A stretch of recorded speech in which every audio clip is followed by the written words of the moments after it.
శ్రీ శృంగేరి శారదా పీఠాధిపతి జగద్గురు విధుశేఖర భారతి తీర్థ మహాస్వామి వారి ధర్మ విజయ యాత్రలో భాగంగా మంగళవారం రాత్రి నగరానికి విచ్చేశారు.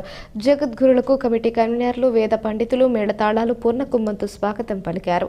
అక్కడి నుంచి వేద స్వస్తి నాదస్వరం నామ సంకీర్తనలతో గోదావరి గట్టు మీదుగా త్యాగరాజ నారాయణ దాస సేవా సమితి వరకు శోభాయాత్ర సాగింది. శోభయాత్రలో భక్తజనం భారీగా పాల్గొన్నారు. అక్కడి నుంచి గోదావరి గట్టు మీదుగా శ్రీ త్యాగరాజ నారాయణ దాస సేవా సమితి భవనానికి విచ్చేశారు. శంకరమఠం ధర్మాధికారి వేలూరి బాలాజీ దంపతులు స్వామివారికి ధూళిపాద పూజ నిర్వహించారు. విశ్వనాథం భాస్కరరాం దంపతులు ఫల సమర్పణ చేశారు. హోతా సీతారామ శాస్త్రి వస్త్ర సమర్పణ చేశారు. విశ్వనాథ గోపాలకృష్ణ తదితరులు స్వామివారిని వేదికపైకి ఆహ్వానించి స్వాగత జ్ఞాపిక అందించారు. ప్రాచార్య శ్రీ శలాక రఘునాథ శర్మచే స్వాగత పత్ర సమర్పణ జరిగింది. మహోపాధ్యాయ విశ్వనాథ గోపాలకృష్ణ శృంగేరి పీఠ వైభవ ప్రవచనం అందజేశారు. భక్తులు భారీగా తరలి రావడంతో త్యాగరాజ నారాయణ సేవా సమితి వద్ద సందడి నెలకొంది. భక్తులతో పాటు పలువురు నగర ప్రముఖులు వారిని దర్శించుకున్నారు. అనంతరం జగద్గురువుల చేతుల మీదుగా చంద్రమౌళీశ్వర పూజ భక్తి శ్రద్ధలతో నిర్వహించారు. అనంతరం తీర్థ ప్రసాదాలు స్వీకరించారు. 3 రోజుల పాటు ఇక్కడే చంద్రమౌళీశ్వర పూజతో పాటు పలు ఆధ్యాత్మిక సాంస్కృతిక కార్యక్రమాలు నిర్వహించేందుకు నిర్వాహకులు ఘనంగా ఏర్పాట్లు చేశారు. సమర్పయామి అనయా పూజయా శ్రీమదాచార్య చరణారవింద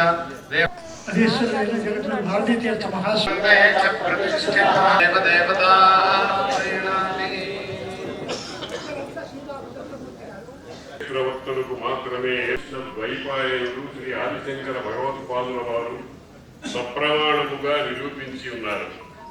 ఆ పరంపర అనాదిగా పరంపరలోని దివ్యమైన వెలుగులు పైకి నిర్ధూత అజ్ఞాని శ్రీ విధుశేఖర భారతి సాధారణముగా గురుమే కానీ అఘటన ఘటన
ప్రాణ